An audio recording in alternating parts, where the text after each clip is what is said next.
I would like to start by giving the floor to Mr. Akmal Saidov. You have the floor, sir. Thank you, moderator. Excellencies, participants, and ladies and gentlemen. On this occasion, I would like to extend my sincere congratulations on the 80th anniversary of the adoption of the UN Charter and the 30th anniversary of the Beijing Declaration and Platform for Action. These two historical milestones in the advancement of human rights and gender equality. I want to answer briefly for two questions, and in the second part of my speech, I want our lessons and concrete suggestions. Let me share Uzbekistan's experience in the creation and development on the national mechanisms for reporting and follow-up.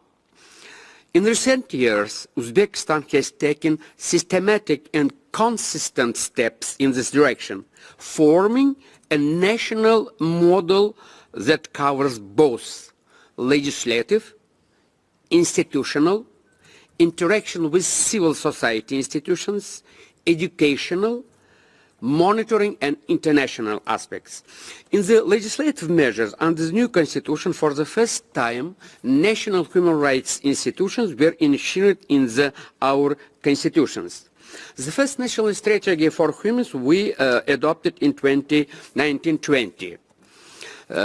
Second, institutional measures. A system of national human rights institutions has been formed in Uzbekistan, which has become for the first in Central Asia.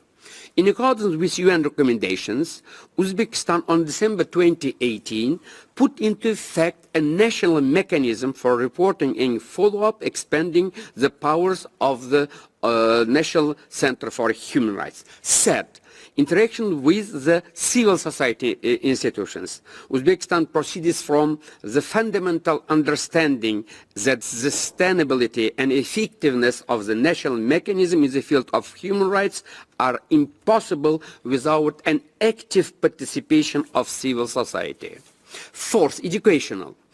I would like to note that Uzbekistan has become the first state in Central Asia to join the World Programme for Human Rights Education. In this regard, the National Programme for the Implementation of the Provisions of the UN Declaration on Human Rights Education and Training has been implemented. National Programme for Human Rights Education within the fourth phase without World Programme. And fifth, monitoring. An important addition to this is the establishment of a parliamentary commission to monitor the national sustainable development goals and targets of the Republic of Uzbekistan for the period up to 2030.